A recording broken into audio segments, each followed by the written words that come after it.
Adana was a young woman whose life seemed perfect from the outside. She was born into wealth, and her parents had built one of the biggest companies in the city. Everywhere she went, people whispered her name with admiration, envy, or respect. Her clothes were expensive, her house was wide and filled with beautiful things, and her cars made people turn their heads when she drove past. But behind all the riches and the glowing smiles of strangers, Adana's heart felt heavy.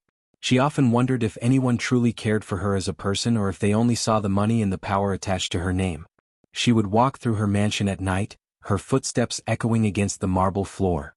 The house was quiet, almost too quiet. Even though she lived surrounded by workers, drivers, and security guards, she always felt alone. People bowed when they saw her, called her Madam or Princess, but no one really sat with her to ask, "Adana, how do you feel today?" For a long time she had wanted something different, something simple, something real. One morning, while sitting by her window and watching the busy streets below, Adana had an idea. She looked at the people rushing to work, women selling fruit on the roadside, men shouting as they fixed bicycles, children carrying baskets for their mothers. She realized she wanted to know what it felt like to live like them. She wanted to taste the life of ordinary people, to see if kindness and love existed in a world without gold and diamonds. That same week she made a decision. She called her driver and told him to take a long holiday. She opened her wardrobe, filled with dresses and jewelry, and pushed them aside until she found the simplest clothes she owned. She tied her hair in a scarf, wore plain sandals, and for the first time in years she looked like an ordinary young woman. She then rented a small scooter, a little red one with scratches on the sides, nothing like the shiny cars parked at her mansion. With it she started working as a delivery girl. Her first day was strange. She rode through the crowded streets, carrying small packages in a bag tied behind her scooter. People did not bow or stare anymore. No one knew her name. They looked at her the way they looked at any other worker, sometimes kind, sometimes impatient, sometimes without noticing her at all. At first, it felt odd to be invisible, but then she realized it was exactly what she had wanted. Nobody expected her to be perfect, nobody watched her with envy, and nobody asked her for money. She was just Adana, the delivery girl. That day she delivered food to a family in a small apartment. The children laughed when they saw her scooter, running around it with excitement. She smiled and laughed with them, something she had not done freely in a long time. The parents thanked her warmly and even offered her a glass of water. She felt more welcomed in that tiny home than she had in her mansion. Later in the evening she stopped by a mechanic's shop to deliver spare parts. The men working there were covered in oil and sweat, but they greeted her cheerfully. One of them teased her, asking if she was strong enough to ride the scooter alone. She laughed and replied with confidence. For the first time in years she felt alive, free of the heavy title of billionaire's daughter. She was no longer the untouchable Adana, she was just another young woman earning her way. Day by day she grew used to her new life. The city streets became her playground and she learned to dodge through traffic, smile at strangers and exchange greetings with shopkeepers. Sometimes people were rude, sometimes they ignored her, but sometimes they showed her little acts of kindness. A free orange from a fruit seller, a chair to rest on from a tailor, or a kind word from an old woman on the street. These simple moments meant more to her than all the diamonds locked in her room. But deep in her heart, she knew this journey would not stay hidden forever. Somewhere ahead, she would meet someone who would test this new life she had chosen. And though she did not yet know it, her scooter, her plain clothes, and her secret identity would one day lead her to a man who would change everything. Adana woke up early each morning, tying her scarf and checking her scooter before starting her deliveries. She felt lighter now, as if the burden of her wealthy name had been removed from her shoulders. She rode through busy streets, past market stalls, children in school uniforms, and workers rushing to offices. Every day was a new adventure, and she found herself smiling more often. One afternoon, while making a delivery to a tall office building, she walked into the lobby carrying a package. The security guard pointed her toward the elevator. She pressed the button and waited, balancing the bag on her shoulder. When the doors opened, she stepped inside, but before the doors could close, a tall man rushed in. He wore a sharp suit and carried an expensive watch on his wrist. His expression was serious, his eyes focused on his phone as if the whole world was waiting for his reply. Adana looked at him quietly. There was something commanding about him. He seemed like the type of man used to being obeyed. When the elevator stopped at the top floor, he stepped out quickly, but then he noticed her standing in the hallway looking for the office number. "Who are you looking for?" he asked in a deep voice. "I came to deliver this package," Adana replied softly. He studied her for a moment. You work for the delivery service? She nodded. He raised an eyebrow, then pointed to the door at the corner. That office. Be quick. They don't like waiting. Adana thanked him and hurried away. She delivered the package, signed the form, and was about to leave when she saw him again. He was standing near the glass window talking to someone. People around him seemed nervous, nodding quickly as he gave instructions. She realized he must be someone important. Later, as she rode her scooter away, she kept thinking about him. His sharp tone, his presence, the way people respected him, it stayed in her mind. She did not know his name yet, but she felt she would see him again. And she did. 2 days later, she was sent to the same building with another delivery. This time, as she stepped out of the elevator, she almost bumped into him. He looked at her closely. You again? He said. Adana smiled politely. Yes, another delivery. He watched her for a moment, then asked, What's your name? Adana, she replied. He repeated her name slowly as if testing how it sounded. I'm Chima. Chima Okoro. The name sounded familiar. She had heard it before in conversations at her father's company. Chima was one of the youngest CEOs in the city, known for his bold ideas and strict personality. People often described him as brilliant but arrogant. She had not expected to meet him face to face, and certainly not while dressed as a delivery girl. Chima's eyes lingered on her scarf, her plain clothes, and her tired scooter helmet. You don't look like someone who belongs in this building, he said with a hint of a smile. Adana chuckled. Well, I'm only here to deliver packages, not to belong. For a second, his serious face softened. Fair enough. Then he walked away. From that day, fate seemed to push them together. Each week, she was given deliveries for the same building. Sometimes she caught him in the hallway, sometimes in the lobby, sometimes stepping out of his car. Each time he had something to say, sometimes a short question, sometimes a remark about her scooter, sometimes just her name spoken slowly. Adana was cautious. She never revealed her true identity. She feared that if he discovered she was a billionaire's daughter, he would treat her differently. She wanted to be seen as herself, not as someone wrapped in gold. So she kept her secret safe, even as their conversations grew longer. One rainy evening, she was caught in the storm while trying to deliver an urgent package. Her scooter broke down on the roadside. Cars passed by quickly, splashing water, and she stood there trying to fix it with trembling hands. Suddenly, a black car stopped beside her. The window rolled down and she saw Chima inside. You'll catch a fever standing in the rain, he said firmly. Get in. Adana hesitated. She did not want him to know too much about her, but the rain was too heavy and she was shivering. She climbed into the car, her clothes soaked, her hair sticking to her face. The warmth of the car heater made her sigh with relief. Chima glanced at her. You shouldn't be doing this job in weather like this. It's dangerous. She smiled weakly. It's my job. If I don't deliver, someone will be disappointed.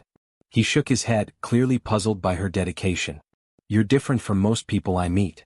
As the car drove through the wet streets, silence filled the space. Chima kept stealing glances at her, and for the first time, Adana noticed something softer in his eyes. That night, when she finally returned home, she sat by her window again. But this time she wasn't thinking about loneliness. She was thinking about Chima, the arrogant CEO who seemed to notice her more than anyone else had in a long time.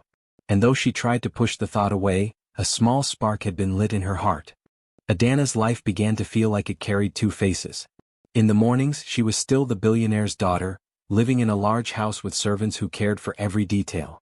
Yet she chose to ignore the comfort of drivers and cars and instead climbed onto her small scooter with her delivery bag strapped to her shoulder.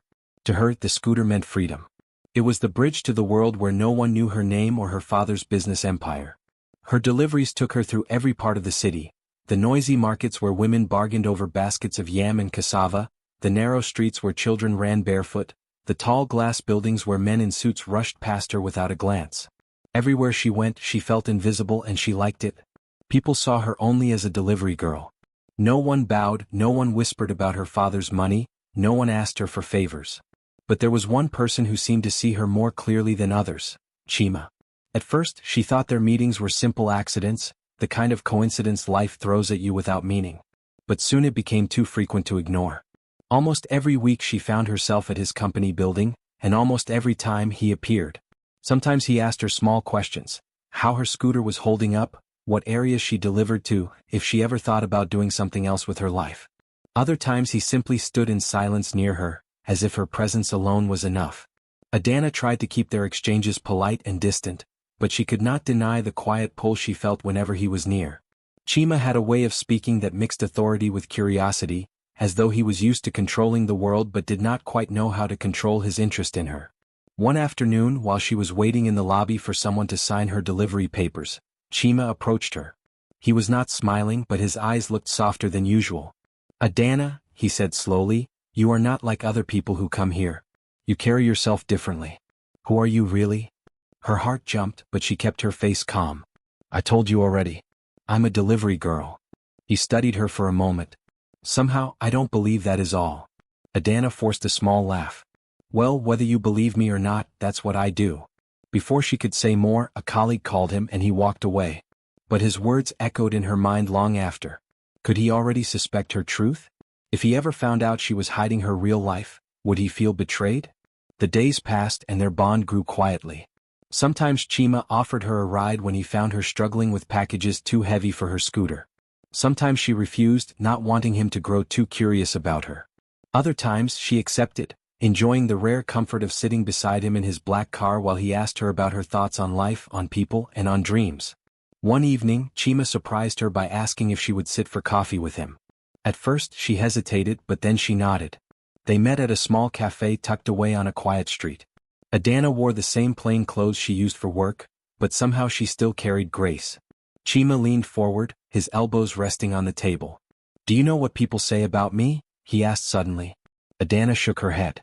"They say I am arrogant, too proud, too hard on others. Maybe they are right." His eyes held a strange light. "But when I speak with you, I feel different. You don't look at me like everyone else does. You don't seem afraid. Why?" Adana smiled faintly. "Because I don't see you as a CEO. I just see a man who asks too many questions." For the first time Chima laughed, a real laugh, full and unguarded. It startled even him. He looked at her with curiosity, almost wonder. From that day he began seeking her out more often. When her scooter broke again, he sent someone to fix it. When she missed a delivery because of heavy rain, he told her she should have called him. She found his concern both touching and dangerous. The closer he grew, the harder it became to hide the truth. At night, when she sat by her window in the mansion, she often asked herself if she was doing the right thing. She had wanted to escape her identity, but now her secret stood like a wall between her and someone who was slowly breaking through her heart. One Saturday morning, while delivering near the market, she saw Chima again. This time he was not in his usual suit. He wore simple clothes, walking among the stalls with an expression of thought. When he noticed her, he smiled in a way that made her heart skip. "You again?" he said warmly. "Do you follow me, or does fate simply enjoy crossing our paths?" "Maybe both," Adana replied, trying not to laugh. They walked side by side through the market, Chima buying roasted corn from a woman by the roadside. He offered one to Adana, and for the first time they shared something ordinary, away from offices and cars. As they sat on a wooden bench, Chima grew quiet. Then he said, "Adana, I don't care if you are a delivery girl or something else. I just want to know who you really are." Her breath caught. For a moment she wanted to confess everything, that she lived in a mansion, that her father's wealth was vast, that her scooter and plain clothes were only part of her disguise. But fear held her tongue. If she told him now, would he think she had been playing with him all along? So she only whispered, "Maybe one day you'll know." Chima's eyes searched hers, but he said nothing more. Instead, he nodded as if he would wait. That evening, as Adana rode her scooter home, her thoughts were in a storm. She could no longer deny it. Her heart had chosen Chima. But how long could she carry a secret this heavy before it broke everything they had built? The following weeks brought more weight on Adana's shoulders. Each time she met Chima, she felt her secret pressing harder against her heart. Their friendship had grown into something deeper, though neither of them had spoken the word love. It was in the way he looked at her, as if she was the only person who saw him as more than a title. It was in the way she listened, never pretending to know all the answers but always giving him peace with her simple honesty. But outside their little world, whispers had begun to spread. Some workers in Chima's company noticed how often the CEO paused to talk to the delivery girl. Some even laughed about it, saying he was wasting his time with someone far below his level. Others judged Adana, calling her bold for attracting his attention. Adana heard these whispers when she walked into offices, though people never said them directly to her face. She tried to ignore them, but their words stung. She had always wanted people to see her for who she was, not for money or looks. Now, ironically, she was judged for being too ordinary. One afternoon she arrived at Chima's office building with a small package. As she stepped inside, she noticed the curious stares again. Some secretaries giggled. A man in a suit whispered something that made the others smirk. Adana lowered her eyes and kept walking. When she reached the lobby, Chima appeared. His eyes went immediately to her face, and he seemed to sense the heaviness in her expression. "What's wrong?" he asked softly. "Nothing," she answered quickly. But Chima's gaze did not leave her. "It's not nothing. Tell me." Adana hesitated, then shook her head. "It doesn't matter. People talk, that's all." His jaw tightened. "Let them talk. Their words mean nothing to me." She looked at him, wanting to believe him, but her secret made her doubt. If he reacted so strongly to gossip, what would he say if he discovered the truth she had hidden from him all this time? That evening, as she rode her scooter home, rain began to pour. The streets grew muddy and cars honked impatiently. Suddenly her scooter slipped and she nearly fell. She managed to stop by the side of the road, soaked and shivering. Just then a black car pulled over. The window rolled down and Chima's voice called out, "Adana, get in." She blinked in surprise. "How did you?" "I was following behind you. Now come." She hesitated for only a second before stepping inside. The warmth of the car wrapped around her. Chima handed her his jacket. "You shouldn't be riding that scooter in the rain," he said firmly, though his tone carried worry more than anger. Adana smiled faintly. "It's all I have." His eyes softened. "If it breaks again, call me. Promise?" She nodded, though inside she thought, "If you only knew the truth, you would never say these words to me." The rain outside tapped against the windows as silence settled between them. Then Chima spoke again. "Do you know why people gossip about us?" She glanced at him nervously. "Because they think it's strange for a CEO to spend time with a delivery girl." "And do you know why I don't care?" His voice lowered, almost tender. "Because you make me feel like a man, not just a CEO. That is worth more than all their opinions." Her chest tightened. She turned her face toward the window, hiding the tears that wanted to fall. The next day the whispers grew even louder. News had spread beyond the company. Some people in the community began to talk too. They said Chima was foolish, that a man of his power should be careful about who he associated with. Others said Adana was chasing him for money. The cruel words cut deeply, but Adana told no one. She carried them alone. One evening, when she was leaving the market, a group of women stopped her. "Are you the girl who follows the CEO around?" one of them asked sharply. Adana froze. "I don't follow anyone." The woman laughed. "Don't play innocent. Everyone knows he's giving you attention. You think you're special? Be careful. Men like him never marry girls like you." Their laughter followed her as she walked away, her heart heavy. That night, she lay in bed and thought of her late mother. Her mother had always told her, "Kindness will protect you. Truth will guide you." But Adana was living in half-truths. She had hidden her identity, and now her silence was making her feel like a stranger even to herself. Meanwhile, Chima was facing pressure of his own. His business partners questioned his choices. One of them said openly during a meeting, "You're allowing yourself to be distracted by someone beneath you." Chima had answered with cold silence, but inside, anger burned. Who were they to decide who was worthy of his time? Days later, Adana arrived again at his office. This time she was not carrying packages. She had come to see him. She found him standing by the tall glass window looking down at the busy city. "You shouldn't come here today," he said without turning. "Why?" He faced her slowly. His eyes were troubled. "The gossip has grown. People are saying things that are not fair to you. I don't want you to be hurt because of me." Adana's chest ached. She took a step closer. "Do you regret knowing me?" "No," his answer came quickly, almost fiercely. "I could never regret it." Silence stretched between them. Finally, Adana whispered, "Then let me decide what hurts me and what doesn't." For the first time, Chima looked at her not as someone fragile but as someone strong. Respect and affection shone in his eyes. "You're braver than most people I know," he said softly. Still, as she left the office that day, her thoughts swirled. The bond between them was stronger than words, yet so was the wall of secrets she had built. The gossip was only the beginning. If Chima ever learned that she was not the poor delivery girl she appeared to be but the hidden daughter of a billionaire, everything might collapse. And so, Adana walked home under the evening sky, torn between two choices: protect her secret or protect her heart. The days passed and Adana felt the secret pressing heavier on her soul. Each moment she spent with Chima was filled with warmth, laughter, and the comfort of being truly seen. Yet every smile she gave him was shadowed by the fear of what would happen when the truth came out.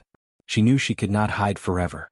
Sooner or later, he would learn who she really was, not a poor delivery girl but the hidden heir of a powerful family. One afternoon, an unexpected event forced her decision. Chima invited her to attend a charity event his company was hosting. "You don't have to come," he said almost hesitantly, "but it would mean a lot if you did." Adana hesitated. To walk into that place as a delivery girl would surely draw judgment. But she could not refuse him. She nodded with a small smile. "I'll come." That evening she dressed simply, just as she always did. She tied her hair back and wore a modest gown, nothing that revealed her hidden wealth. When she arrived at the grand hall, all eyes turned to her. Whispers filled the air almost instantly. People wondered why the CEO had brought her instead of some high-profile guest. Chima walked beside her confidently, ignoring the murmurs. Yet Adana felt each whisper like a knife. She knew this could not continue.